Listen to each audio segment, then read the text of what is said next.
personas que nos acompañan tanto por Zoom como por el Facebook Live. El día de hoy estamos muy contentos. Para nosotros es un honor presentarles el libro Buena Educación en Sudamérica, en periodo del año 2000 al 2020. Escrito por tres grandes personas de la sede Flaxo Ecuador. Paso a presentarlos. Uno de ellos es el doctor Juan Ponce. Tiene un doctorado en estudios del desarrollo por el Instituto de Estudios Sociales de La Haya de la Universidad Erasmus. También fue director de la Flaxo Ecuador del año 2012 al 2020 y actualmente es profesor investigador del Departamento de Desarrollo, Ambiente y Territorio de esta universidad. Otro de los autores es Fander Falconi. Él es doctor en Ciencias Ambientales con especialización en Economía Ecológica y Gestión Ambiental por la Universidad Autónoma de Barcelona. También es profesor e investigador del Departamento de Desarrollo, Ambiente y Territorio de la Flaxo Ecuador, que él en este momento no se encuentra, pero en unos minutos estará presente. Y también contamos con otra de las autoras, que es la magíster Ruti Intriago, que tiene una maestría en Economía del Desarrollo por la Flaxo Ecuador. Este día también nos acompañan la doctora Josette Alman, secretaria general de la Flaxo, y la doctora Gloria del Castillo, directora de la sede Flaxo en México. La dinámica que vamos a tener en esta presentación es primero unas palabras introductoras de la doctora Josette Alman, y seguidamente tendremos un espacio donde los tres autores van a exponer partes de este gran libro, para concluir con comentarios de doña Gloria del Castillo, y abrimos al final un espacio para comentarios. Doña Josette. Muchas gracias, Cintia, y parto por saludar muy especialmente a Juan Ponce, a Ruti Intriago, a Fander Falconi y a mi querida amiga Gloria del Castillo. Como lo decía Cintia, la presentación de este libro, Buena Educación en Sudamérica, en el periodo, en 2 décadas, del año 2000 al 2020, viene a arrojar luces muy importantes, y su objetivo, según lo pudimos mirar, es examinar en forma comparada las políticas educativas en Sudamérica, tanto a nivel medio como de bachillerato, desde inicios de los años 2000 y hasta el 2017. Este libro hace un muy rico análisis de normativas, datos, con uso de herramientas econométricas y análisis comparado, para analizar no solamente el estado de la educación en el que se encuentran los países de América del Sur, sino que usan varias variables que tienen un papel fundamental en el acceso y calidad de la misma, y que inciden en la calidad de la educación.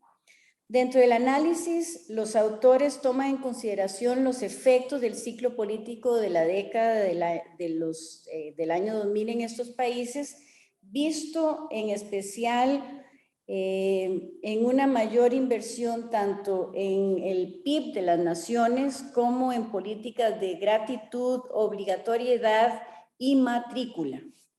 También destaca el libro la discusión sobre la necesidad de mejorar la calidad educativa con ofertas diferenciadas para grupos específicos, la educación intercultural y la cobertura, entre otros. Y al final de cuentas, lo que se saca, lo que produce el análisis, la lectura de este libro es que es dentro de los sistemas educativos donde se pueden reproducir, mantener o reducir las desigualdades dentro de las estructuras sociales en los países. Esto lógicamente va a depender de lo que ocurra dentro de las escuelas, los colegios y las universidades. Al final de cuentas, señala el papel de la educación en el desarrollo de las naciones es un pivote fundamental. A pesar también de que hay un creciente consenso sobre la necesidad de propiciar acceso a una buena educación, a una educación de calidad a la mayoría de las personas, lo cierto es que aún siguen existiendo ciertas discrepancias acerca de lo que este término significa en la práctica. Los distintos enfoques de la calidad de la educación van a tener sus raíces en diversas corrientes del pensamiento pedagógico. Los planteamientos humanistas, las teorías del conductismo, las críticas sociológicas de la educación y los cuestionamientos de las secuelas del colonialismo han venido a enriquecer muchísimo estos cuestionamientos sobre la calidad y han generado también no solamente cuestionamientos, sino distintas visiones sobre cómo alcanzar este objetivo o los objetivos de la educación. Pero aunque aún no haya una definición única sobre lo que es la calidad de la educación, como este libro nos recuerda también, las tentativas por definirla se caracterizan, según la UNESCO, en dos vertientes, dos principios. El primero, que parte de la base de que el objetivo explícito de todos los sistemas educativos es el desarrollo cognitivo de los educandos y por lo tanto estima que un indicador de calidad de estos sistemas es el éxito que obtenga en conseguir esa meta. Aunque este indicador puede medirse con relativa facilidad, por lo menos dentro de cada sociedad o a veces mediante comparaciones internacionales, es mucho más difícil determinar cómo mejorar estos resultados. Así la calidad se define entonces en términos de adquisiciones en el plano cognitivo, los modos de incrementarla no son ni sencillos ni universales. Y el otro principio que viene a señalar la UNESCO es que destaca la función de la educación como promotora de valores comparativos y del desarrollo creativo y afectivo de los estudiantes, objetivo cuya consecución es mucho más fácil de evaluar. Y es aquí donde yo quisiera, para ir concluyendo, destacar un tema que me llamó considerablemente la atención en esta obra que estamos presentando hoy. Y es cómo los autores señalan la importancia de la vocación de los docentes. Además de valorar su trabajo, sus capacidades pedagógicas, las actualizaciones que constantemente tienen que llevar o realizan, y aquella posibilidad de que los salarios reconozcan la calidad de sus trabajos, es que, como lo señala el libro, y aquí abro comillas, se educa mejor si existe un lazo emocional entre estudiantes y docentes, cierro comillas. Y para concluir, quiero leerles el último párrafo del libro que para mí resume de una manera muy específica, que en pocas palabras nos dice lo que para los autores es la educación, y creo que también nos llama a reflexionar sobre este párrafo. Con esto concluyo leyendo el párrafo y abro comillas cuando dicen: al final de cuentas, la educación es el mayor de los recursos de una sociedad. Es el principio de todo, el reflejo del estado de una sociedad y la reserva del potencial cultural de un país, pues allí se gestan los grandes cambios que ocurrirán en el futuro. Cierro comillas. Este párrafo nos llama no solamente a que, si estamos reflexionando en que el mundo pospandemia tiene que ser mejor que el que dejamos atrás, la educación es un elemento estratégico, fundamental, para que ese mundo sea realmente más justo, más inclusivo, más verde y más solidario. Así que enhorabuena, y para esta Secretaría General de la Flaxo es un honor estar presentando con ustedes en esta tarde esta importante obra y esta investigación. Muchas gracias, doña Yuset. A continuación vamos al segundo bloque, que es la presentación por parte de los autores. Vamos a dar la palabra en primer lugar a la magíster Ruti Intriago, que nos va a exponer. Gracias, Cintia. Muchas gracias, José, por la presentación e introducción.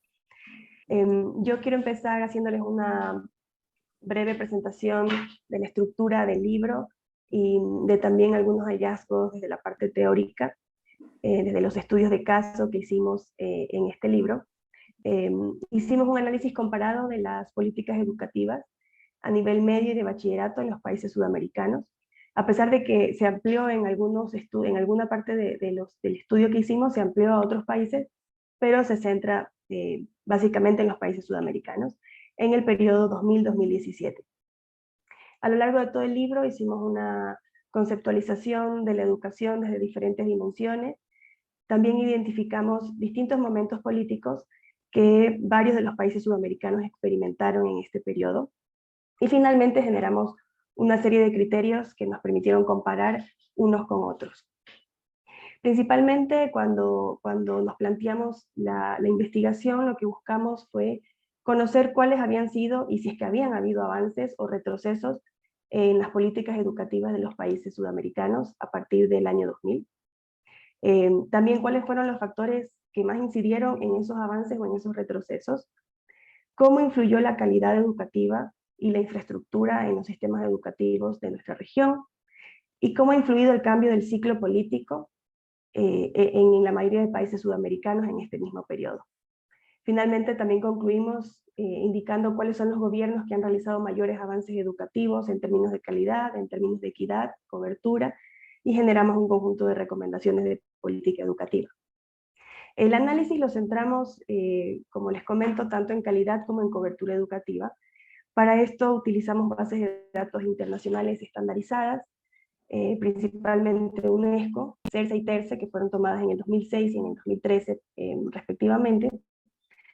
Y también utilizamos información de cada país, tomando fuentes de sus ministerios de educación y de sus institutos de estadística. Esto nos permitió construir una estadística descriptiva, comparativa, entre todos los países, y a la vez también construir índices propios. Por ejemplo, un índice de infraestructura que construimos a partir de la información estandarizada de los países, y efectuamos por un lado un análisis econométrico, que lo vamos a ver más adelante, y un análisis multicriterio. En los primeros dos capítulos del libro vemos cómo los países latinoamericanos, específicamente de Sudamérica, difieren en aspectos estructurales sus sistemas educativos. Son además muy heterogéneos en sus políticas educativas y en sus trayectorias escolares. Y además presentan posicionamientos diversos frente a las metas educativas que todos buscan. Generamos estudios de caso por país, mostramos la evolución educativa de Argentina, de Bolivia, Brasil, Chile, Colombia, Ecuador, Perú, Uruguay, Venezuela y Paraguay. Fueron 10 países sudamericanos, y para cada país examinamos desde sus instrumentos más grandes, es decir, en sus principios constitucionales, fuimos bajando hacia las modificaciones jurídicas, leyes, planes gubernamentales, continuamos bajando hacia las agendas sectoriales y finalmente llegamos hacia los planes y programas de educación, y llegamos al detalle de qué programas y qué planes habían aplicado los diferentes gobiernos en este periodo. Finalmente, bueno, desde los años 2000 vemos que algunas de las políticas más efectivas para alcanzar la calidad educativa se centraron justamente en los estudiantes y en su aprendizaje, en el mejoramiento docente y en la inclusión de la comunidad educativa. Sin embargo, como vemos en las pruebas estandarizadas que participaron los países de la región, vemos que todavía persisten los bajos logros académicos en nuestros países. Algunas de las explicaciones para determinar por qué tenemos todavía bajos rendimientos en matemáticas, en lenguaje, en ciencias, incluyeron el clima y el entorno escolar, las condiciones socioeconómicas de los estudiantes, el acceso a tecnología en los hogares, que es muy escaso, y pertenecer a grupos minoritarios, específicamente grupos indígenas. Además, se encuentran a partir de estas evaluaciones estandarizadas marcadas diferencias entre la educación pública y la educación privada. Esto quiere decir que la región no presentó mejoras significativas en aprendizaje, no presentó mejoras en desarrollo de competencias, a pesar de que los niveles de escolaridad en nuestros países crecían con el tiempo. Además, los países de Latinoamérica mantienen una brecha de 85 puntos en matemáticas, por ejemplo, entre los estudiantes más pobres y los estudiantes más ricos. Esto significa que los estudiantes más pobres están 2 años de escolaridad por debajo de los estudiantes más ricos, lo cual es muy grave y es una brecha muy amplia. Con este escenario, entonces, a partir del 2010, y con el propósito de justamente avanzar en términos de calidad educativa, varios países de América Latina propusieron políticas de desarrollo infantil temprano para mejorar la excelencia docente, políticas de evaluación de aprendizajes, ya no únicamente pertenecer a evaluaciones estandarizadas, sino contar con evaluación de aprendizajes a la interna de cada país, y generar nuevas tecnologías de educación. Entonces, volviendo al análisis de educación que trabajamos nosotros, lo hicimos tomando en cuenta que desde inicios de los años 2000 hubo un cambio de ciclo político en Sudamérica.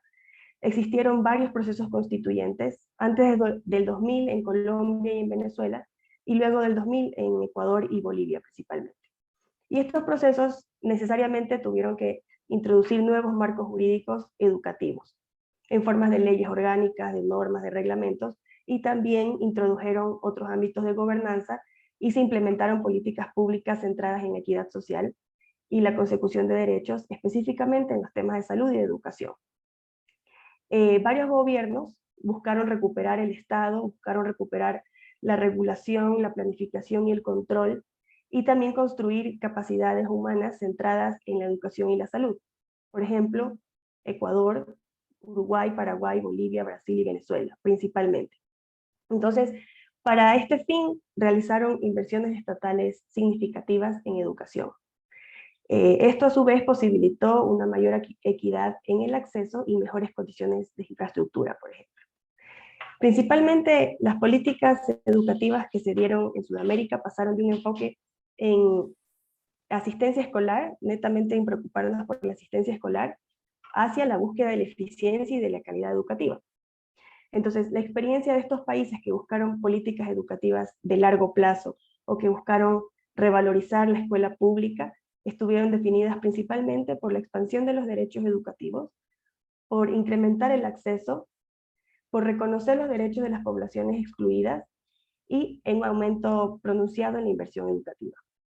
Todo esto que nombré se encuentra plasmado en nuevas leyes de educación que entraron en vigencia durante estos años en los países sudamericanos y que además de asegurar todo lo que menciono, también extendieron, por ejemplo, la obligatoriedad escolar, que pasó en promedio de 10 años a 13 años en Sudamérica.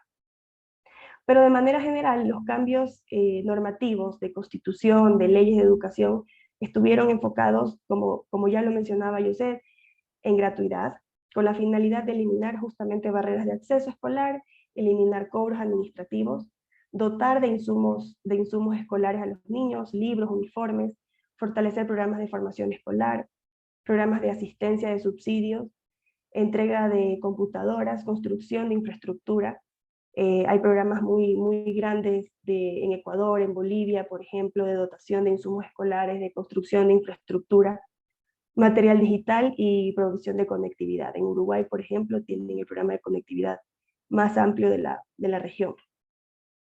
En el ámbito docente, en esta década surgieron también nuevos sistemas de evaluación y carreras que estaban vinculadas al mérito. En esa línea, las nuevas carreras docentes se caracterizaron por una diferenciación salarial, por los incentivos que empezaron a dar a los docentes y los mecanismos de promoción horizontal sobre la base del desempeño docente o del desempeño de sus estudiantes, dependiendo la estrategia varía entre países.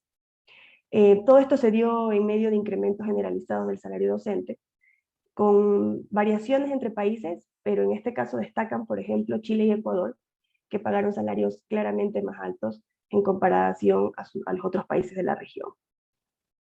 Entonces, a la par de la expansión de estos derechos educativos que se dieron en esta década en los países sudamericanos, todo esto también vino acompañado de un crecimiento económico que permitió elevar el gasto educativo como porcentaje del Producto Interno Bruto de la región.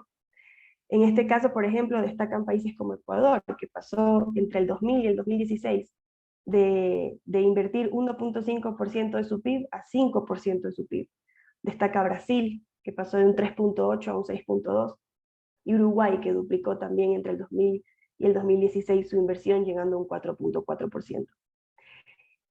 Asimismo, se evidenció una reducción significativa de la pobreza en países como Ecuador, Bolivia y Brasil, Colombia también, y acompañado de una reducción de la desigualdad, que es lo que se busca, y de manera más pronunciada específicamente en Ecuador, Bolivia y Argentina.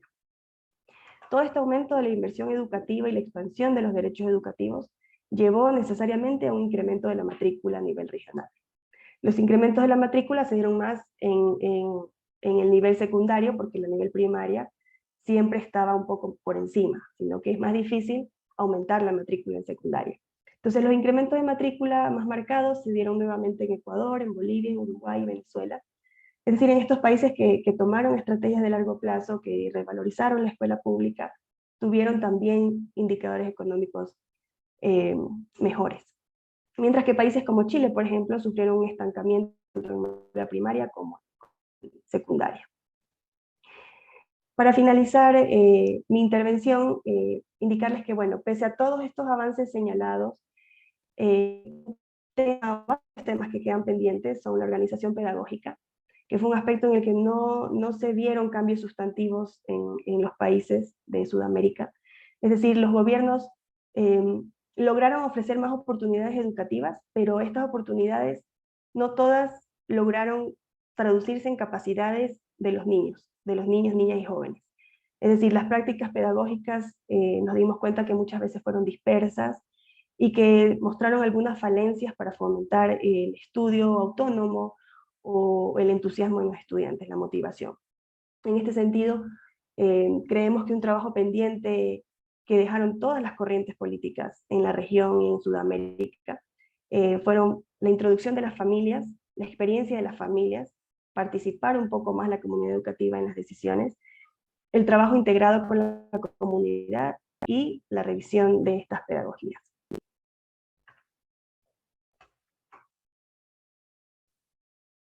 Ruti, de hecho, muy interesante los temas que posicionan y también, como comentaba doña Josette, cómo se verán ahora esos indicadores con el efecto de la pandemia y esas relaciones que ustedes indicaban en el libro de las brechas entre la educación pública y la privada, y todo el tema también de la conectividad, que es otro que toma un papel relevante en la educación.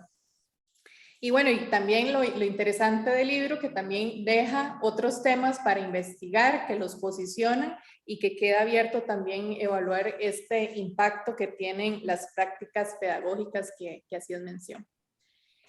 A continuación tenemos la presentación del doctor Juan Ponce, o la continuación. Sí, buenas tardes. José, Gloria, Cintia, estimados colegas de Flaxo Ecuador, Ruti y Fander.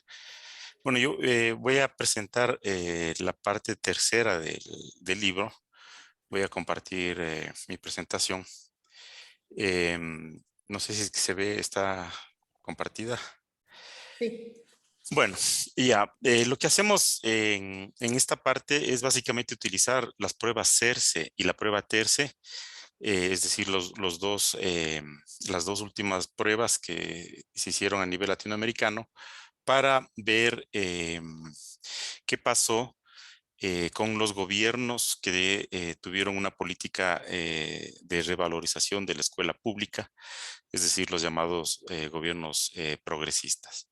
La prueba CERCE es un estudio, es el segundo estudio regional y comparativo de la calidad de la educación. Se llevó en el año 2006, se llevó a cabo en el año 2006, y aquí participaron 16 países y el Estado mexicano de Nueva León.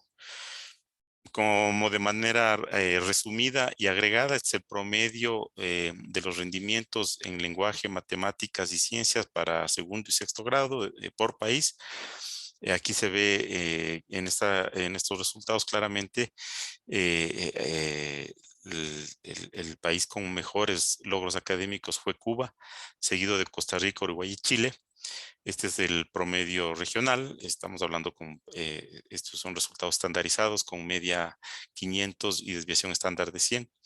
Y los países que estaban en el último puesto en la CERCE 2006 eran Guatemala, Ecuador, Panamá, Nicaragua y los que ustedes pueden ver en el gráfico, ¿no? Esto, digamos, de manera resumida, para que tengan una idea de los resultados de la TERCE. Luego también utilizamos la TERCE, que es el tercer estudio regional. Acá este se llevó en el año 2013. Aquí participaron 15 países y nuevamente el estado de Nuevo León de México. Cuba y El Salvador, que participaron en la CERCE, ya no participaron en la TERCE, entonces no les podemos hacer un seguimiento a esos dos países. Aquí están los resultados de la TERCE, en cambio. Se ve, obviamente, siguen en el primer puesto Chile, Costa Rica, Uruguay. Este es el promedio regional. Hay países que tienen una mejora importante entre la CERCE y la TERCE. Ya vamos a ver el cambio entre la CERCE y la TERCE. Y quedan en el último lugar República Dominicana, Paraguay, Nicaragua, Panamá, es decir, se mantienen. El caso emblemático que salta entre la CERCE y la TERCE es Ecuador. Esto se puede ver en este gráfico. Está la diferencia entre la CERCE y la TERCE, es decir, cuánto mejoró un país entre la CERCE y la TERCE. Y tenemos que Chile, o sea, pese a ser el país que mejor estaba en la CERCE, también sigue siendo mejor en la TERCE y además es el país que mayor mejoría tiene entre la CERCE y la TERCE. Luego, los países que mejoran entre las dos son Chile, Ecuador. Ecuador tiene una mejoría importante, Perú, Guatemala, República Dominicana, Brasil. Esto como estadística descriptiva. Ahora, lo que se hace en este capítulo, digamos, la parte más importante del capítulo, es evaluar el impacto de esta política que le llamamos de revalorización de la escuela pública, que es básicamente fue una política aplicada, como les digo, en los gobiernos autodenominados progresistas, utilizando un método de evaluación de impacto que se conoce como un modelo de diferencias en diferencias. Aquí la idea básica es comparar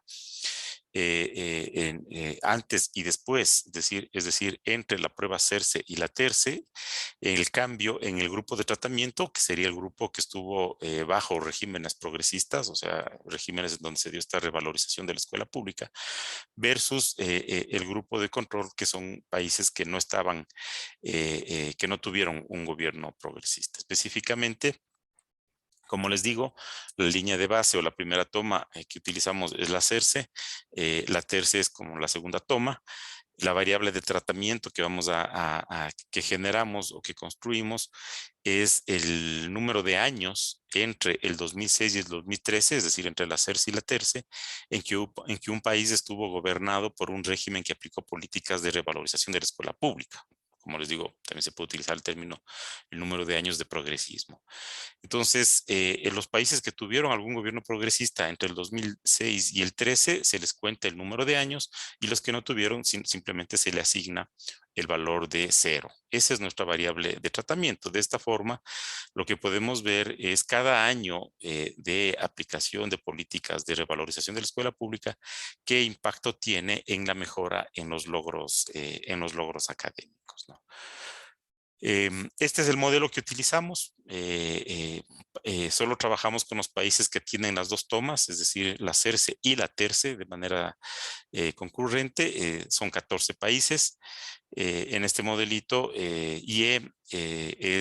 Son los logros, los promedios en lenguaje y en matemáticas. 1 es para la TERCE, 0 es para la CERCE. Y es del país. X es un vector de variables de control. Ya vamos a comentar un poquito qué variables de control incluimos, pero básicamente son variables del niño, de la escuela, del profesor y del director de la escuela, agregados a nivel de país. T es nuestra variable de tratamiento, que, como les decimos, está calculada por los años de régimen progresista entre el 2006 y el 2013. Cuando no hubo ningún régimen progresista es 0, y cuando hubo algún gobierno progresista se cuenta el número de años de gobierno progresista entre el 6 y el 13. Aquí es 0, hay un error, perdón, es los logros en línea de base, es decir, estamos corrigiendo por logros en línea de base, y bueno, es un término de error. Las variables del niño que se utilizan son básicamente edad, sexo, etnia, que es definida como etnicidad utilizando el criterio de la lengua. Este es con información del hacerse. Las variables del director son asimismo sexo, experiencia, nivel de escolaridad, si es que tiene nivel universitario o no. Las variables del profesor también son sexo, experiencia, etnicidad, si tiene o no otro empleo y el nivel de escolaridad, es decir, si tiene formación universitaria. Las variables de la escuela son el área en la que se ubica la escuela, el tipo de sostenimiento, si es que es pública o privada, un índice de infraestructura escolar al que ya se refería Ruti, que es básicamente una combinación de si es que la escuela tiene o no luz, agua, alcantarillado, teléfono, baño, laboratorio de ciencias, centro de cómputo, auditorio, enfermería y biblioteca. Este índice va a una escala de 0 a 10. 0 significa que tiene peor infraestructura, 10 la mejor infraestructura. Entonces, se utilizan varias especificaciones para ver la robustez de los resultados. En la primera especificación se incluye solo la variable de tratamiento más variables del niño de la escuela y en la segunda especificación se incluyen además de la variable de tratamiento, variables del niño y de la escuela, variables del docente y variables del director. Estos son los resultados en lenguaje. Nos podemos concentrar en la especificación 2, que es la más robusta, la que tiene más variables de control. Se encuentra un resultado significativo para tercer grado y para sexto grado. Más o menos, si ustedes ven, el coeficiente es 2,6. Esto significaría que un año adicional de gobierno progresista estuvo asociado con un incremento de 2,6 puntos en los resultados en lenguaje, y en el caso de sexto grado con un incremento de 5 puntos por cada año adicional de gobierno progresista. Luego, los resultados para matemáticas no se encuentran, estos resultados no son estadísticamente significativos, ni para tercer grado, ni para sexto grado. Ustedes ven acá, el error estándar es mayor que el coeficiente, no estadísticamente significativos. En los dos casos, como les mencionaba, se incluyen los resultados en línea de base, es decir, de matemáticas en hacerse, y acá en el caso de lenguaje en hacerse. Obviamente son estadísticamente significativos y son excelentes predictores del resultado en la terce. Luego hicimos un análisis para ver en qué medida se cierra la brecha en logros entre la escuela pública y la escuela privada. Es decir, lo que nos interesa es ver si es que esta mejora general está asociada de alguna forma a un acotamiento de la brecha que existe entre la escuela pública y la escuela privada. Asimismo, aquí la variable Y es la brecha entre la escuela pública y la escuela privada. X es el mismo vector de variables de control y T es la misma variable de tratamiento, es decir, toma el número de años de gobierno progresista y 0 si no hubo ningún gobierno progresista entre la CERS y la TERS, es decir, entre 2006 y 2003. El coeficiente alfa es nuestro coeficiente de interés y sub I es un término de error, ¿no? ¿Qué pasa con las brechas? Esto es algo interesante. Igual concentrémonos solo en la especificación 2, que es la que tiene más controles, la más robusta. Encontramos que tiene un impacto positivo en lenguaje. Es decir, cada año de gobierno progresista cierra la brecha en menos 2 puntos entre la escuela pública y la escuela privada, pero no se encuentra, el coeficiente no es estadísticamente significativo para sexto grado. O sea, sí se encuentra un impacto interesante en los niveles más bajos de escolarización hasta tercer grado, pero no se encuentra ya en los niveles más altos. Ya no se logra cerrar la brecha una vez que estamos ya en los niveles más avanzados. Y algo similar pasa en matemáticas. Asimismo, se encuentra un impacto estadísticamente significativo e importante. Cada año de gobierno progresista está asociado con una reducción de 2 puntos en la brecha entre la escuela privada y la pública en tercer grado, pero una vez ya en sexto grado ya no se logra, el coeficiente ya no es estadísticamente significativo, ¿no? Ya no se cierra la brecha.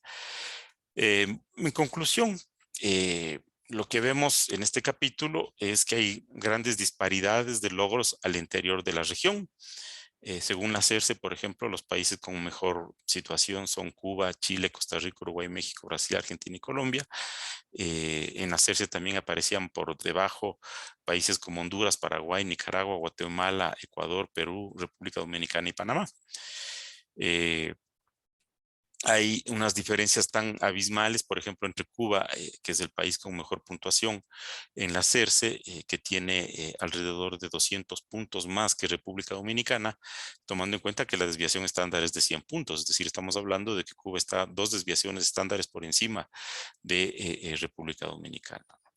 En términos dinámicos, es decir, viendo el cambio entre la CERCE y la TERCE, estamos hablando del cambio entre el 2006 y el 2013, se encuentra que los países que tuvieron una mayor mejora entre estos dos periodos, entre la CERCE y la TERCE, son Chile, Ecuador, Perú, Guatemala, República Dominicana y Brasil. Hicimos este estudio para ver el impacto de las políticas de revalorización de la escuela pública en la calidad de la educación, utilizando esta estrategia de diferencias en diferencias. Se usa como línea de base la CERCE y como segunda toma la TERCE.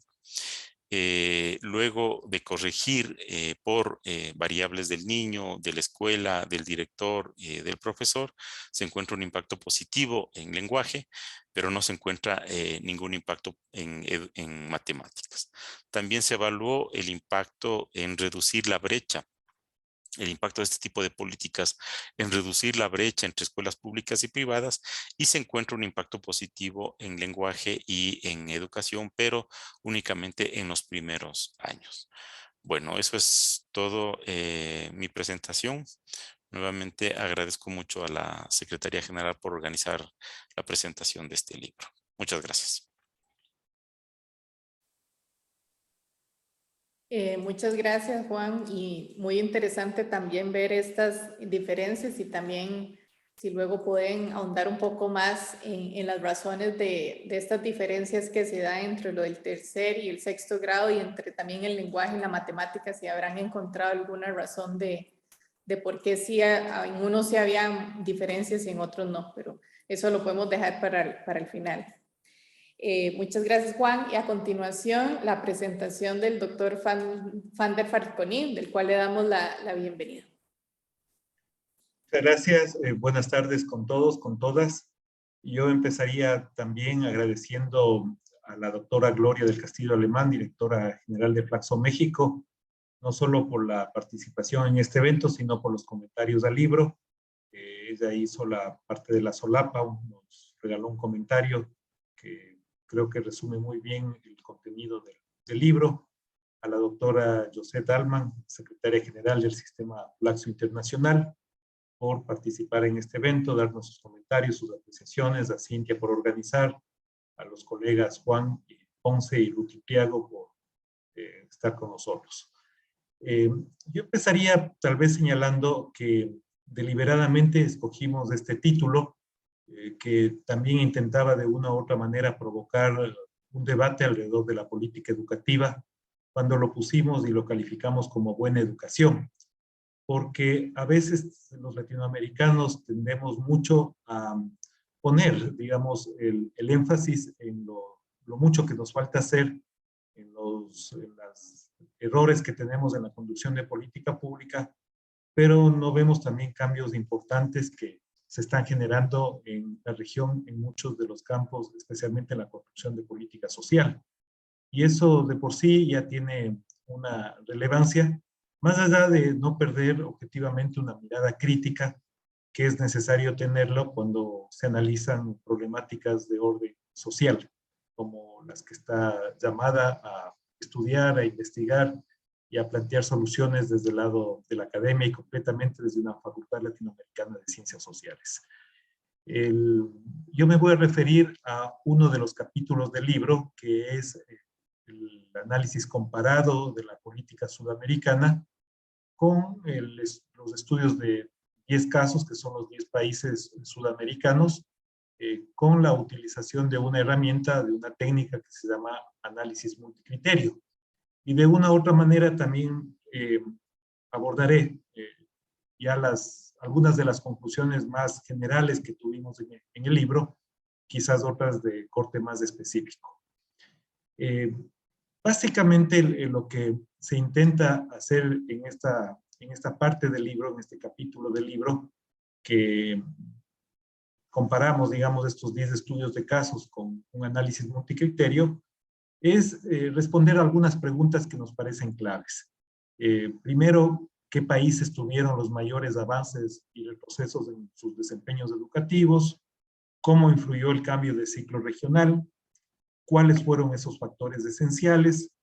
Y específicamente había una pregunta que nos interesaba mucho responder, que era cómo podemos medir esos cambios sean positivos o negativos, o en algunos casos estáticos, evitando o sin el sesgo estructural de las condiciones iniciales en las cuales se desempeñan los sistemas educativos. Hay sistemas educativos muy consolidados en América Latina, digamos, esa es la experiencia, y otros que quizás más bien donde algunos elementos como la revalorización de la escuela pública o la infraestructura o el tratamiento de derechos o la propia lógica o dinámica alrededor de la calidad educativa se enfrenta relativamente en términos, yo diría que en las 2 últimas décadas.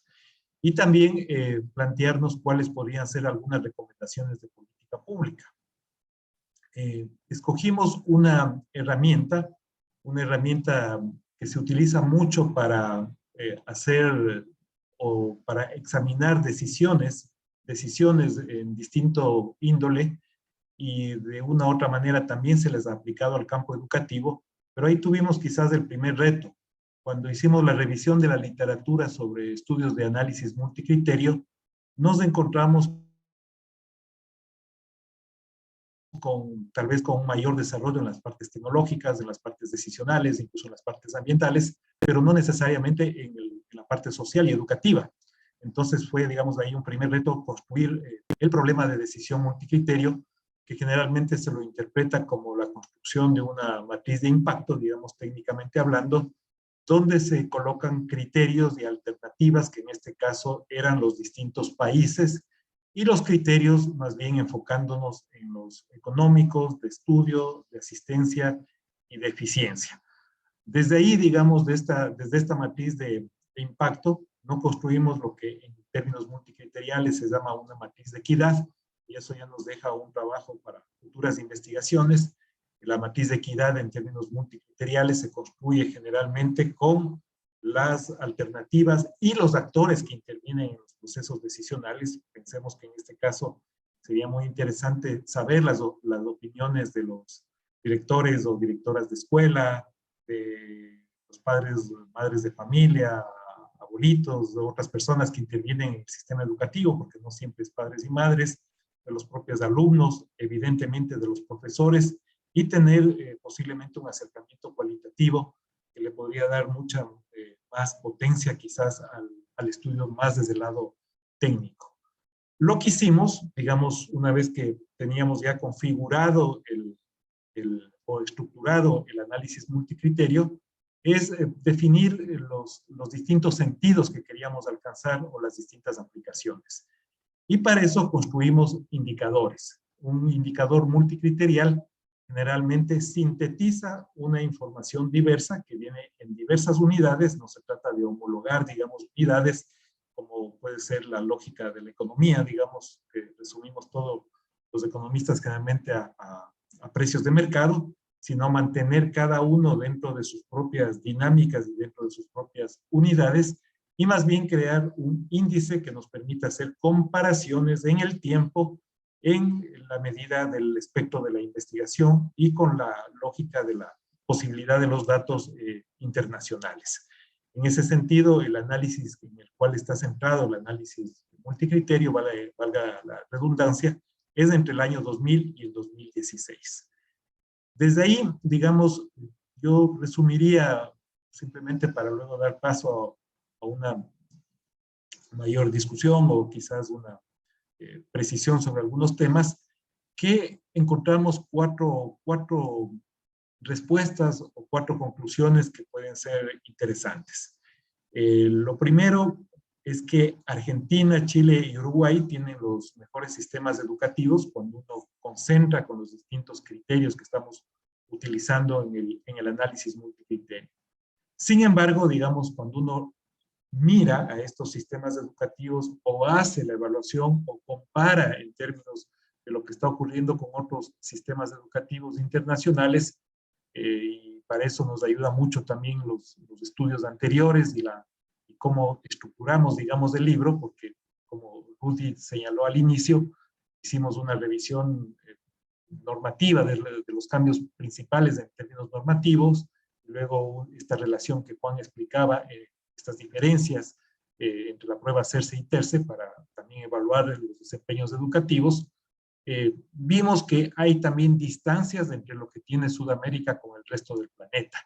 Es decir, si bien los sistemas educativos de Argentina, Chile y Uruguay son los mejores en términos relativos, parecería que ninguno está a una escala de aquellos países que van liderando, digamos, algunos temas, especialmente cuando se mide la calidad educativa o quizás se reduce, porque también eso podría estar pasando en términos únicamente de logros educativos. Un segundo resultado es que entre el año 2000 y el año 2016, varios países implementaron mejoras absolutamente significativas. Y ahí aparece el caso de Ecuador, de Brasil, de Venezuela y de Perú. Una tercera conclusión es que cuando aislamos las condiciones estructurales, el cambio de ciclo, es decir, este cambio de ciclo que algunos les llaman hacia gobiernos post-neoliberales, otros hacia gobiernos progresistas, hay un debate en la literatura, a partir de los años 2000, que es donde nosotros situamos el inicio del libro, este cambio político afectó de forma diversa. Por ejemplo, en Ecuador y Paraguay fue positivo este cambio de ciclo político, que se expresa, digamos, en la mejora de los indicadores en forma robusta. De esta forma, digamos, hay una cuarta conclusión, y es que el análisis multicriterio finalmente fue un instrumento útil para comprender la dinámica de la política sudamericana y capturar otra información que es muy diferente al uso de las técnicas estadísticas usuales, tal como nos presentó Juan en esa parte del estudio. Desde ahí, digamos, nosotros fortalecimos las conclusiones del libro, y quisiera, tal vez más por efectos del tiempo, situar algunas ideas claves de las conclusiones que tiene el libro. Yo diría que a manera de conclusión, nosotros rescatamos que la educación es una de las herramientas más importantes que tienen las sociedades latinoamericanas para construir capacidades humanas y para generar estos saltos cualitativos en estos estadios que usualmente lo conocemos como desarrollo. Sabemos que hay ahí un debate entre el desarrollo, a veces también se le podría denominar mal desarrollo, algunos países preferimos llamarle buen vivir, que está presente en nuestras constituciones, pero creo que el libro resalta esa importancia que tiene la educación en construir sociedades mucho más igualitarias, mucho más democráticas.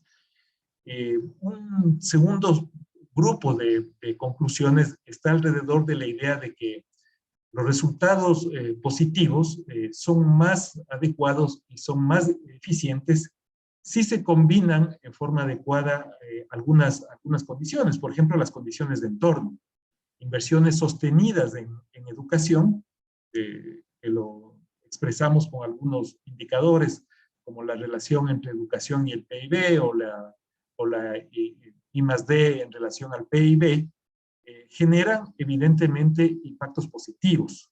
No necesariamente son los únicos factores explicativos, porque podría haber también mala asignación de esa inversión, especialmente en calidad, o inversión que no la estemos monitoreando, evaluando, testeando, digamos, para un adecuado mejoramiento, o incluso para, en algunos casos, simplemente desechar programas de política pública educativa que puedan ser inadecuados o absolutamente contraproducentes. Estas condiciones de entorno tienen que ver también con la revalorización de lo público, por ejemplo, para generar escolaridad o reducir el analfabetismo. El rol que juega la infraestructura, yo creo que uno de los aportes del trabajo, del desempeño educativo, cuando se comparaban las pruebas CERCE y TERCE, especialmente, y ver ahí el grupo de países que que habían generado cambios importantes, había la construcción de un índice de activos que expresa bien la importancia que tiene la infraestructura en los procesos educativos, sin ser esta la causa única que expliquen mejoramientos en los mismos. La calidad es un debate tremendamente importante. Yo creo que la calidad cobra una mayor relevancia incluso en este momento con producto de la pandemia y el confinamiento y la pérdida de estudiantes que hemos tenido en el sistema educativo público latinoamericano. Creo que esa es una realidad lastimosa para todos los sistemas educativos. Creo que la calidad adquiere una relevancia fundamental. Esto nosotros lo trabajamos mucho en el libro alrededor de los logros de aprendizaje, del incremento de la matrícula y evidentemente también los factores de eficiencia. Por ejemplo, la persistencia en el sistema educativo, el evitar la repitencia en el mismo. Entonces, toda esa composición de factores son los que coadyuvan a un mejoramiento del sistema educativo. Por último, para concluir, quisiera decir que hay mucho por investigar. Nosotros dejamos pendientes muchos temas por investigar, porque sabemos que en una investigación el secreto es acotar un objeto de investigación. Nosotros teníamos una pregunta específica de investigación, pero, por ejemplo, queda por indagar el tema de los derechos. Cuando constatamos en la política pública, que de una u otra manera hemos estado cerca de la misma, que cuando se cumplen los derechos de estudiantes, de los profesores, los sistemas educativos tienden a mejorar. Los temas ambientales es otro tema absolutamente importante.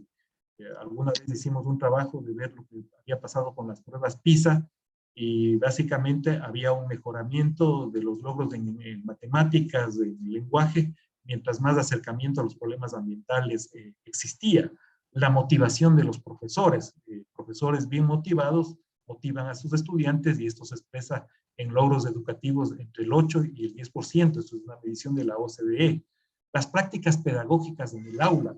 Y de hecho, en un siguiente trabajo que lo hemos concluido también con este grupo de investigación, más Rafael Burbano y Juan Samaniego, nos hemos dedicado a profundizar más en los determinantes de la calidad relacionado con el trabajo áulico, con el desempeño educativo, con las prácticas docentes que tienden a mejorar estos sistemas más en los microespacios educativos. Esperamos que este libro contribuya a la discusión sudamericana, latinoamericana, porque no solo topa los aspectos sudamericanos, sino que amplía su espectro de análisis y como todo libro siempre está sujeto a discusión y a crítica y a comentarios. Muchísimas gracias.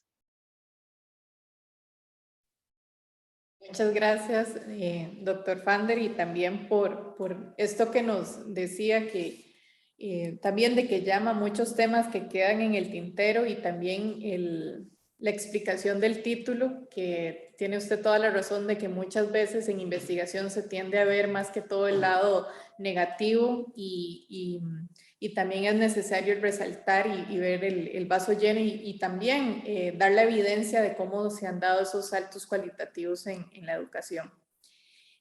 Bueno, a continuación tenemos la presentación de la doctora Gloria del Castillo. A continuación. Ok, muchas gracias. Pues buenas tardes a todas y todos. Yo primero, bueno, quiero agradecer la invitación de la Secretaría General a presentar este gran libro. Agradezco mucho a la doctora Josette Alman la invitación y poder compartir, ¿no?, esta mesa tanto con Josette como con Cintia y los autores y autora del libro. Me da mucho gusto conocerlos, ¿no?, a Ruti y a Fander, conocerlos personalmente. A Juan ya lo conozco desde hace mucho, bueno, no sé hace cuántos años, Juan, pero bueno, hemos compartido espacios de gestión, ¿no?, en el sistema Flaxo y ahora, y también, bueno, en algún momento me tocó, bueno, quise invitar, con mucho gusto lo hice, a Juan presentar un libro nuestro en alguna reunión, ¿no?, regional que coincidió acá en México. Entonces, bueno, he recordado mucho esos esos momentos. Los felicito y agradezco nuevamente la invitación, y también agradezco el haberme permitido leer, pues ya hace ya no sé, hace unas semanas, un mes, el libro, para poder justamente escribir pues más que reseña del libro, lo que hice, ¿no? En ese momento fue resaltar lo que a mí me parecía desde mi perspectiva, desde la línea de investigación en la cual yo me desempeñaba, ¿no? Que es la investigación de política pública y particularmente de las políticas educativas, ¿no? Ahí en ese párrafo, lo iba a leer nuevamente hoy, pero pues mejor invito a quienes nos estén escuchando, ¿no? A leer todo el libro, a leer pues una reseña muy sintética que lo justo busca resaltar tanto esta parte política del libro como esta parte técnica de la política educativa, todos sus aciertos, su construcción, el diseño de la investigación, la metodología, técnicas que usaron, ¿no? Justo para poder evaluar, digamos, el impacto. Yo me quedo más en el impacto de ¿cómo le llaman? El cambio del ciclo político en la política educativa. Entonces, ya no voy a leer nuevamente ese párrafo, sino que voy a compartirles lo que he preparado para el día de hoy. Yo en realidad me quedé con el libro, que los invito a leer, plantea parte de varias preguntas, ¿no? Yo me quedé básicamente, digamos, con 3 preguntas de la investigación, porque es la parte, digamos, más política, que es la que a mí, en la que más me gusta, me interesa y sobre lo que he investigado, ¿no? Estas 3 preguntas son: ¿cómo impactó a la educación el cambio del ciclo político regional de inicios de siglo? La otra es: ¿qué gobiernos realizaron mayores avances en términos de calidad y equidad? Que ya aquí se ha abundado mucho en esta presentación. Y ojalá podamos retomar al final de esta presentación del libro, de esta primera ronda, qué recomendaciones de política educativa se desprenden de esta investigación, ¿no? Y lo pensé porque, bueno, además de todos los que estamos aquí somos investigadores, investigadoras, también estamos en la toma, ¿no?, de decisiones, y sabemos la relevancia de estas lecciones, recomendaciones que se desprenden de esta gran investigación. Entonces, me voy a permitir leerles lo que preparé. Yo lo que les quiero compartir, como les decía, es que dada mi formación y especialmente mis líneas de investigación que tienen que ver con el estudio de la política educativa desde una perspectiva teórica de política pública, quiero enfatizar la pertinencia del libro que hoy presentamos, y esta pertinencia tiene que ver con explicitar la relación entre la calidad de la educación y lo que los autores denominan ciclo político en América Latina. Y la pertinencia, desde mi perspectiva, tiene que ver con el hecho de que en este libro se asume una cuestión fundamental y singular desde la perspectiva de política pública. Ya me voy a poner los lentes porque no alcanzo a leer, ¿no? ¿Y cuál es esta? ¿A qué me refiero? A reconocer que los resultados positivos, en este caso más positivos que negativos de las políticas, en este caso de las políticas educativas, guardan una estrecha relación con el vínculo que se establece en todo proceso de cambio de políticas, entre, como ya se ha dicho, cambios constitucionales, cambios políticos, que en este caso se asumen como cambios en el ciclo político, para hacer visible el signo político de los gobiernos, o mejor dicho, de sus proyectos políticos capaces de permear toda decisión de política gubernamental y cambios de políticas. Desde una perspectiva amplia, integral de política pública, que se recoge en los así llamados estudios de políticas, esta trípode, Estado, Gobierno, políticas públicas, o dicho en inglés, polity, politics y policy, resulta crucial tanto para entender los resultados de políticas como para garantizarlos en la práctica, ¿no? Se dice fácil, ¿no?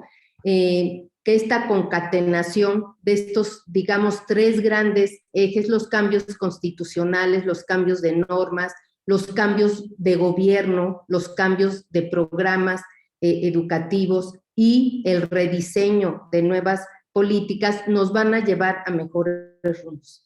Se dice fácil, pero en la práctica, pues es muy complejo llevar a cabo, ¿no? Estos procesos. Y creo que el libro en ese sentido tiene un gran acierto, ¿no? Bueno, el libro tiene muchos aciertos. Este es uno de esos grandes aciertos, sin meterse a mayor complejidad de este proceso, retratan muy bien, ¿no? Y la evaluación de impacto permite ver muy bien esta relación entre la parte más política y la técnica.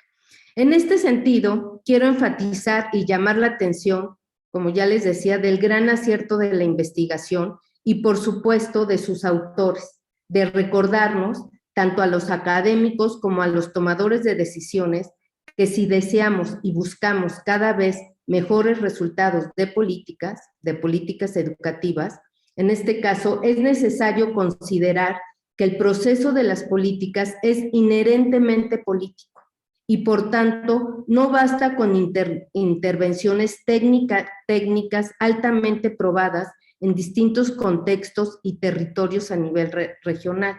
Esto es, el logro de la calidad en la educación es un asunto político que llama a la convergencia de distintos actores en momentos histórico-políticos específicos, como bien se apunta en los países latinoamericanos, donde los cambios comenzaron con cambios constitucionales, como ha sucedido en Venezuela, Colombia, Bolivia y Ecuador, y ustedes lo tienen muy claramente, ¿no?, explicitado en la reconstrucción, digamos, o en la presentación de los casos.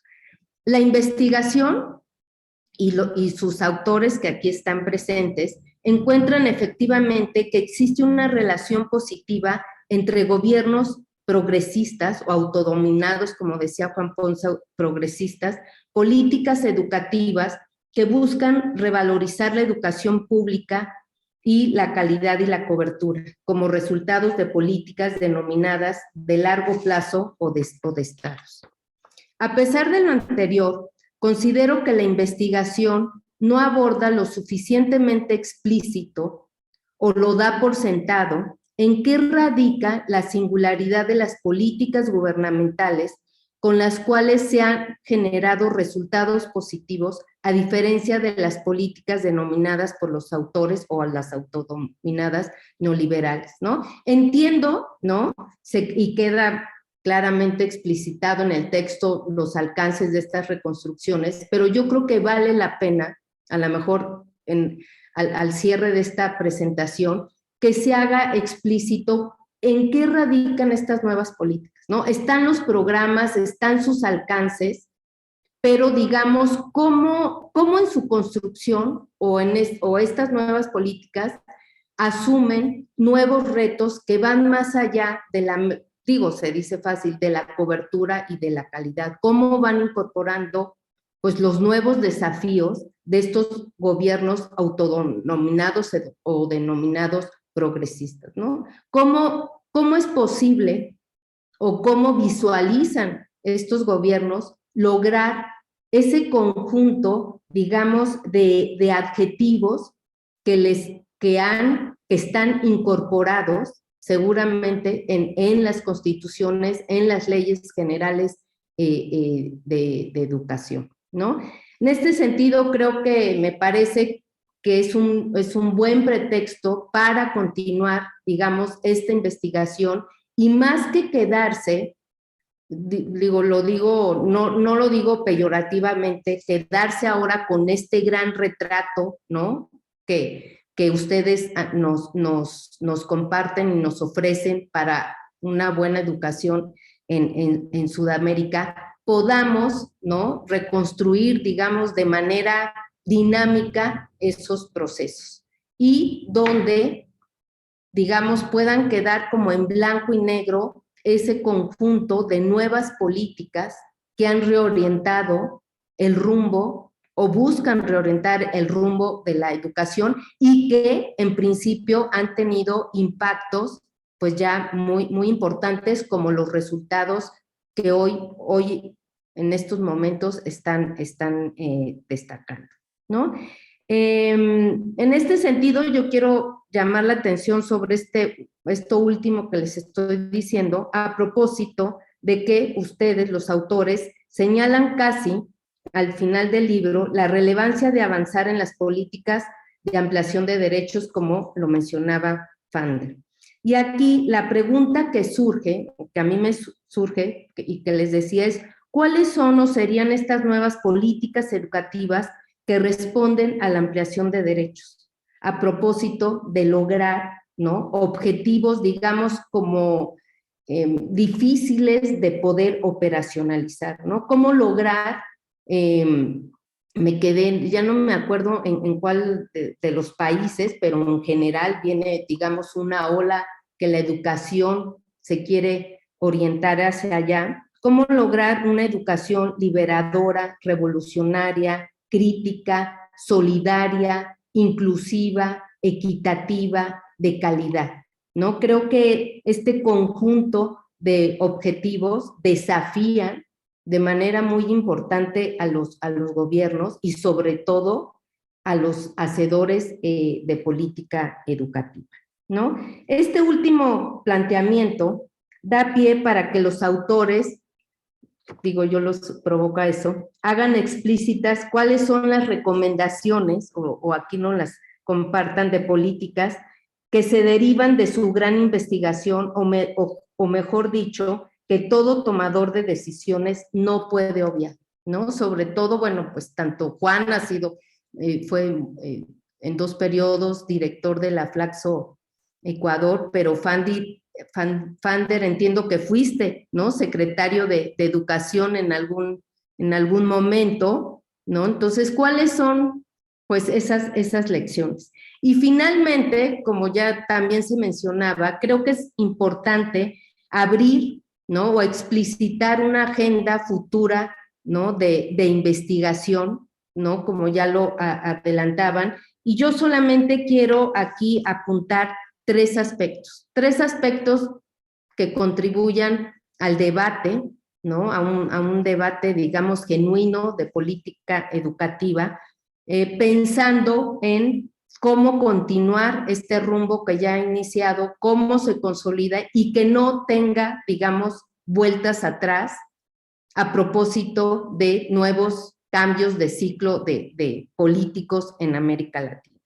Uno era, de alguna manera, lo adelantaba, es cómo creo que en estos grandes propósitos que se le han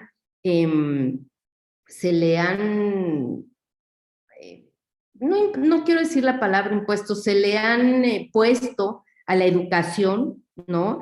Hay varias tensiones, y las tensiones tienen que ver con que lograr calidad, pues, es a través de una ruta, ¿no?, de política educativa específica. Lograr equidad, digamos que es otro rumbo, ¿no? Entonces, ¿cómo lograr educación con calidad, equidad y reconocimientos de derechos implica incorporar, articular distintas lógicas en un conjunto de políticas? Y creo que en eso, a lo mejor me puedo equivocar, pero creo que ese es un punto clave en el que estamos en América Latina, ¿no? Avanzamos a lo mejor por la calidad.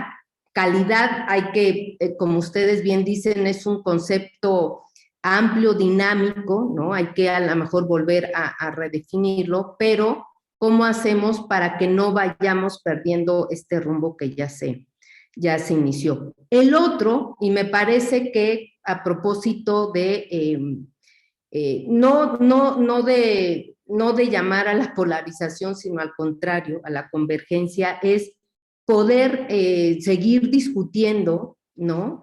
O poder debatiendo o investigando sobre el siguiente punto, y es que si el papel del Estado como cuasi único garante del sentido público de las decisiones de políticas, ¿no? O sea, es el Estado el único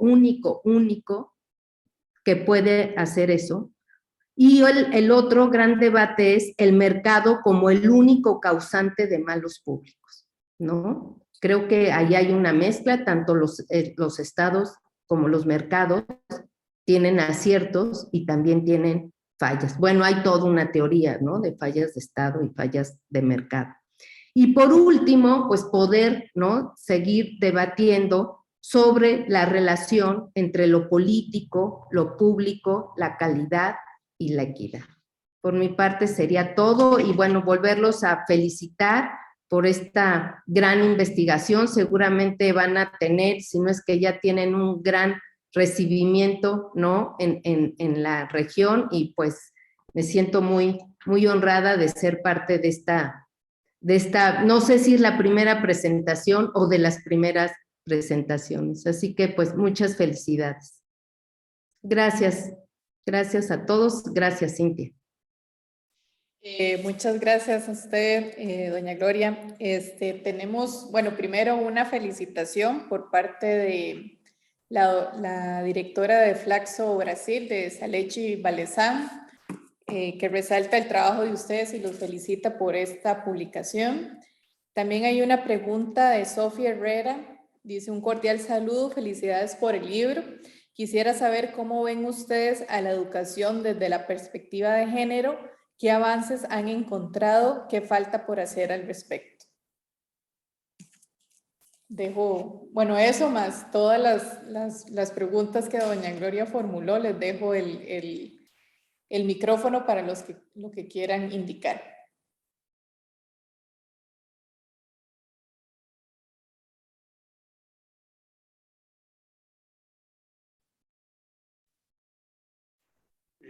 Cintia, yo sugiero que vayamos en el mismo orden que hicimos la presentación. Entonces, podría ser una forma de hacer algún comentario, alguna apreciación sobre los gentiles comentarios que hemos tenido del libro.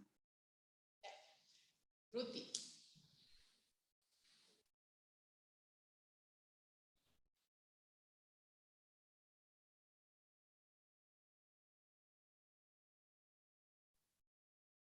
Ruti, ¿me escuchas?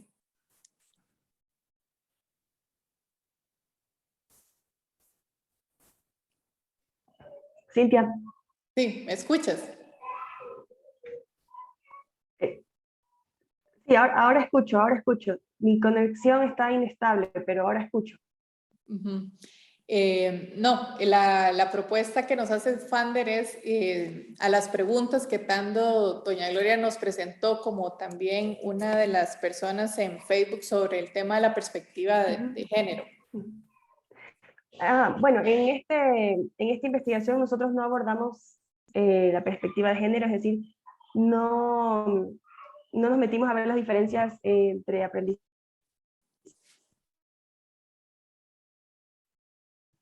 por ejemplo, entre niños y niñas, análisis multicriterio. Sin embargo, sí hay muchos estudios. Por ejemplo, a nivel de Ecuador, hay un estudio importante que se hicieron con datos de Ecuador, que se hicieron con un programa que se llama Cerrando Brechas. Y por ejemplo, ese programa y ese estudio determinó que hay una brecha importante entre el aprendizaje de niños y niñas desde que inician el kinder, que es como el nivel preparatorio para nuestro país. Entonces, es una diferencia, es una brecha que se aumenta los 2 primeros años de escuela. Y es más pronunciada por nivel socioeconómico, y es más pronunciada cuando la educación de la madre es menor, por ejemplo. Y esto pasa naturalmente porque muchas de las niñas en sus hogares, además de la tarea escolar, tienen asignadas ciertas otras tareas domésticas. Entonces, así como hay datos para Ecuador, que particularmente yo conozco este estudio porque fue hecho con nuestros datos de niños que le hicieron un seguimiento desde kinder hasta 7º grado, Hay muchas otras investigaciones de otros países latinoamericanos, pero por ejemplo en nuestro caso es dramática esta diferencia entre niños y niñas, que además se agranda, es la diferencia en aprendizaje únicamente de matemáticas, por ejemplo. Entonces, también ahí resalta la importancia del entorno de los niños, porque cuando la mamá tiene educación universitaria, esa diferencia desaparece. Es decir, esa diferencia entre niño y niña desaparece. Pero mientras menor es la educación de la madre, la brecha se agranda. Entonces, eso es algo que no lo abordamos en nuestro libro, pero que sí hay mucha información sobre eso, particularmente en Ecuador.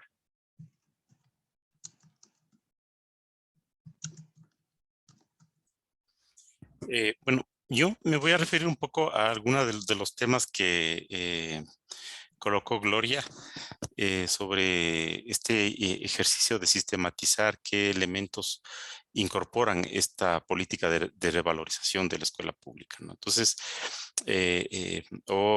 lo que también estamos llamando como gobiernos progresistas. Y yo diría que hay dos cosas fundamentales ahí. Uno, en términos de acceso, hay toda una política dirigida a eliminar lo que se conocen como barreras de entrada al sistema escolar, ¿no?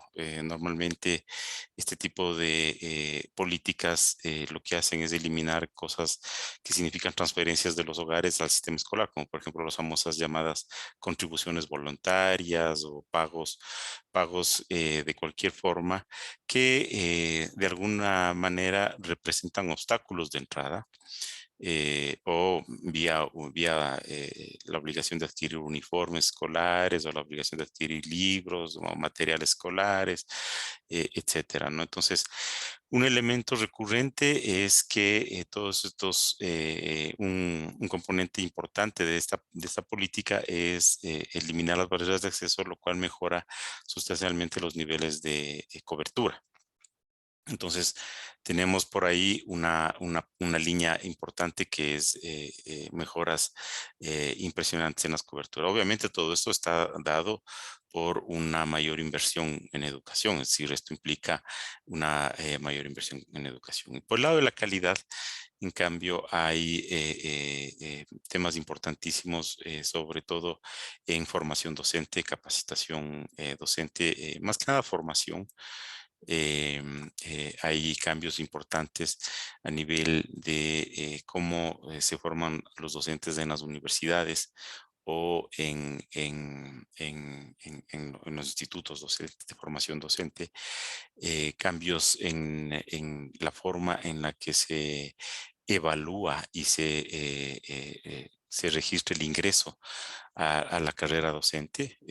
Se fortalece la carrera docente, pero también se fortalecen los criterios de ingreso a la carrera docente desde un punto de vista más meritocrático y se evalúan digamos, los posibles incrementos o reescalonamientos en términos de carrera docente, con lo cual está normalmente atado a mejoras salariales o a mejoras salariales también vinculadas a logros académicos, ¿no? Entonces, eso es otro elemento importante. Adicionalmente, elementos de mejora en infraestructura escolar, que también se ve que son importantes, sobre todo relacionados con mejor infraestructura tecnológica, conexión a Internet, acceso a sistemas de computación, por parte de las escuelas y por parte de los niños de las escuelas públicas, ¿no? Entonces, digamos eso como algunos de los elementos, quizá Fander pueda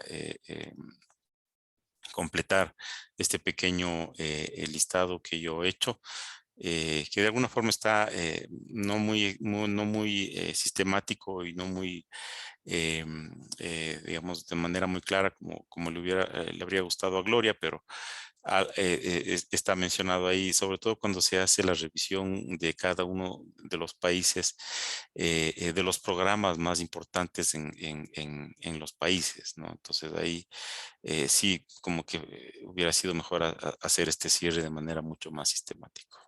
Gracias por tus comentarios, Gloria.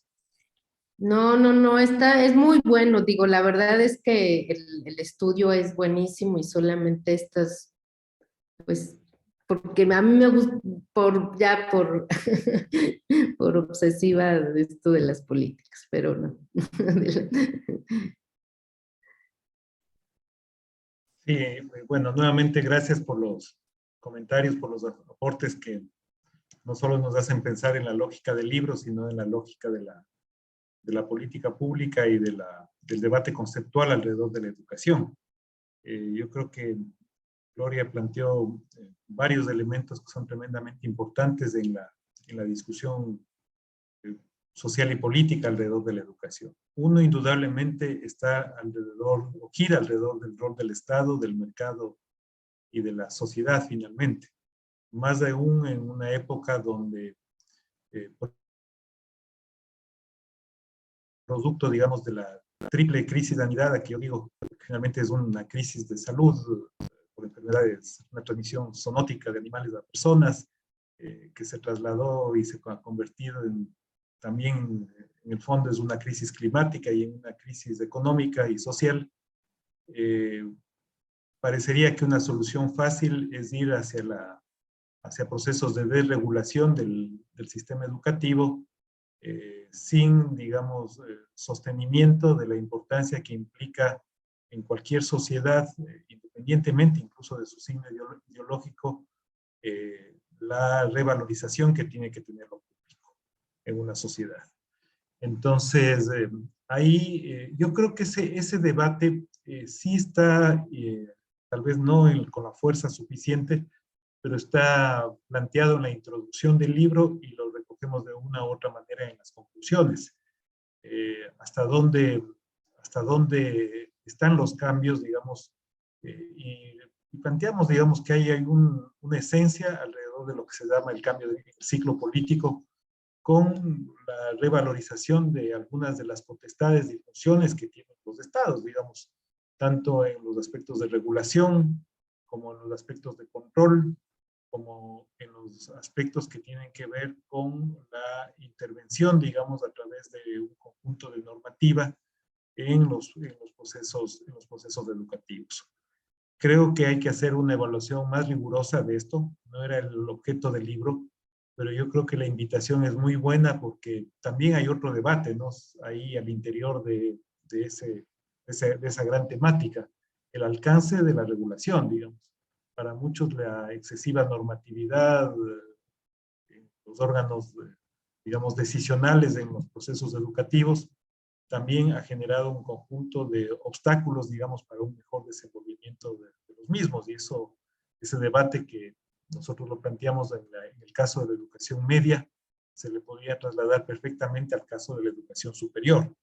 Entonces, creo que hay un debate muy, muy importante. Yo diría que lo insinuamos en el libro para ser adecuados, pero creo que indudablemente hace falta profundizar.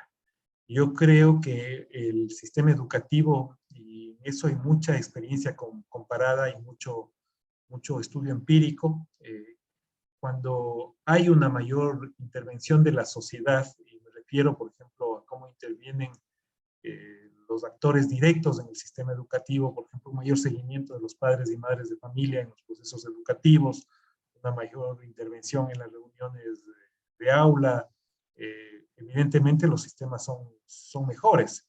Mientras más participación social hay en la educación, los sistemas educativos tienden a ser mejores. Sobre los procesos de desconcentración, me parece que algún rato Juan, de descentralización, hizo también un alcance al mismo, me acuerdo que escribió una especie de policy paper, y también se ve lo positivo que pueden ser los procesos cuando son descentralizados, digamos, y se lo hace bien, porque no necesariamente eso es un sinónimo de calidad. Entonces, simplemente quiero dejar planteado que ahí hay un debate tremendamente importante que cobra un cariz en el momento actual. El otro tema que me parece que está consolidado de una u otra manera en los distintos estudios que componen el libro es la importancia del entorno. Es decir, una macroeconomía que direccione recursos estables hacia la educación y recursos crecientes, porque esa es una lógica que hay yo diría que un divorcio tremendo entre la parte técnica y la parte política. Yo creo que esto ahí sí contesto y me hago más al lado de la parte de hacedor de política pública en algún momento. cómo hay una dificultad de entender, digamos, entre quienes tienen que asignar recursos a la educación, que hay muchas necesidades que son crecientes de la educación. Es cierto que puedes jugar muchísimo con la eficiencia en algunos programas educativos y a través de la eficiencia, digamos, análisis costo-beneficio, costo-efectividad, uno podría encontrar nichos donde se pueden, digamos, generar procesos de eficiencia en programas educativos, focalizándoles de mejor manera, interviniendo de mejor manera hacia ejes claves, digamos, por ejemplo, programas de alfabetización. A veces, si los diriges excesivamente a determinados grupos de edad, podrían ser inefectivos si no entendemos bien dónde está localizado en este momento en América Latina los aspectos relacionados con el analfabetismo funcional o aspectos estructurales que no se los trata en el sistema educativo, por ejemplo, el rezago educativo. Disculpe aquí el paréntesis, pero yo estoy estoy en un taller de tesis con una estudiante que está haciendo este estudio para el caso ecuatoriano y es impresionante la escasa literatura que ella encuentra para el tratamiento del rezago educativo, pese a ser un elemento estructural del mismo. La expulsión que está sufriendo en este momento el sistema educativo producto del COVID. Entonces me parece que hay un conjunto de elementos de entorno que eso sí lo tratamos de situar de mejor manera en el libro. Yo creo que en los aspectos de la calidad, que podría ser un tercer ámbito, digamos, ahí uno podría encontrar experiencias, es algo así como agridulces, digamos. Yo creo que en efecto hay cambios positivos, digamos, que se expresan en la mejor capacitación, programas de capacitación docente, formación de los profesores, creación de sistemas de evaluación en varios países de América Latina y retos por acoplar de mejor manera la evaluación en el diseño de la política pública. Pero a su vez, digamos, me parece que el gran reto relacionado con la calidad es hacer una evaluación de impacto de política educativa. Y permear esto en forma democrática, digamos, porque ese es el otro sentido, porque podría haber la evaluación y que no se permee en forma democrática un genuino debate alrededor de los procesos educativos. Si una evaluación, digamos, de una infraestructura señala que esa infraestructura pudo haber sido positiva en un momento dado, pero que en otro momento dado le quieres acompañarle de calidad o de mejor formación docente, pues hay que aceptarle democráticamente y hacerlo. Digamos, no es para enojarse, sino para mejorar ostensiblemente los sistemas públicos de calidad. Entonces me parece que ahí hay un reto fundamental. El otro tema tiene que ver con la cobertura.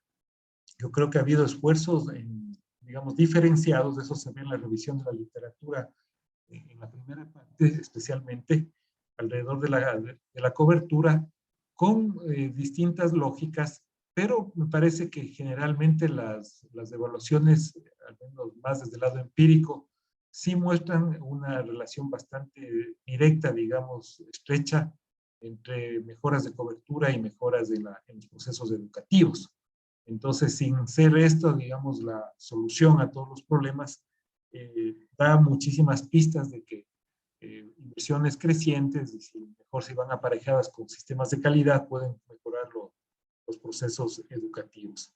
Y donde yo creo que sí hay un tremendo reto, un tremendo desafío, y ahí sí creo que hay mucho vacío en política educativa, no solo desde el punto de vista conceptual, sino aplicativo, tiene que ver con la lógica de derechos. Yo creo que este es un tema que hay que trabajarlo muchísimo, de muchísima mejor manera, entendiendo el fundamento, digamos, la educación de por sí es un derecho universal, está contemplado así en todas nuestras constituciones generalmente y en nuestras leyes orgánicas que rigen al sistema educativo. Pero el cumplimiento de ese derecho dista mucho, digamos, ya de una práctica concreta, cuando se reducen presupuestos cada vez que viene un cambio de gobierno, con una égida diferente, con un nuevo ministro, inteligenciado de otra manera, y eso lleva a la necesidad de estabilidad en el sistema educativo. Cuando se mira comparativamente casos exitosos, digamos, de procesos educativos, se suele poner mucho el ejemplo de Finlandia o si se quiere cambiar de lógica política, el caso de Singapur, o el propio caso norteamericano antes de la época Reagan y de la época de la flexibilización del post, digamos, esto que se llama el post-fordismo, que suele decir David Harvey, que funcionaba el sistema público norteamericano creado en la época de Roosevelt, que hasta ahí llegó, digamos, a finales de los años 70, luego hay un deterioro muy fuerte, pero digamos, son países donde de una u otra manera hubo estabilidad y hubo una apuesta muy fuerte a generar procesos educativos de mediano y largo aliento. Entonces yo creo que esto es muy adecuado, digamos, la generación de acuerdos sobre la educación, consensos sobre la educación. Y esos consensos pasan no solo por un conjunto de políticas claves, sino también pasan por los aspectos evidentemente presupuestarios. Hasta ahí, Gloria, una reacción rápida a tus comentarios. Muchísimas gracias. No, pues excelente, la verdad, digo, no, bueno, eso de los derechos sí hay que continuar, ¿no? Porque el derecho a la educación es concebido como un derecho llave, ¿no? Te abre los accesos a otros derechos, entonces sí, ese es, pues, clave, pues seguiremos investigando. No, muchas gracias y muchas felicidades nuevamente. Bueno, muchas gracias. Muy interesante todo con toda la discusión con la que se ha concluido. Queremos también, bueno, decirles que pueden encontrar el libro bueno, ahí hay un link en el chat que pueden encontrar para poder comprar el libro, o también ir a la página de Flaxo Ecuador y ahí los va a direccionar al link donde pueden conseguirlo.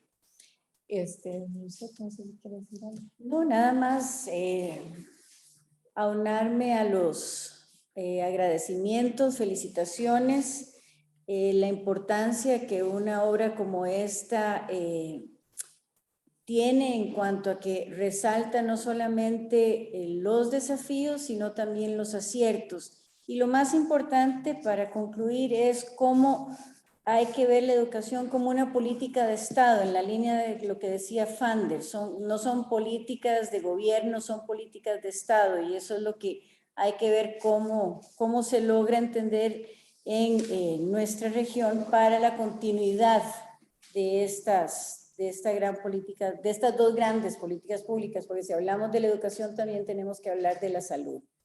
Eso sería agradecerles a Juan, a Ruti, a Fander y a Gloria por sus comentarios, que además vienen a enriquecer aún más este libro, esta obra, esta investigación. Y nos quedamos con la idea de que se va a continuar, que va a venir una segunda fase. Sí, estaría buenísimo. Bueno, agradecerles a ustedes por toda la disposición en presentar este libro, a Gloria por aceptar nuestra invitación y a todas las personas que nos escucharon tanto por el Zoom como por el Facebook Live. Que tengan muy buenas noches. Hasta luego. Gracias. Gracias, hasta luego.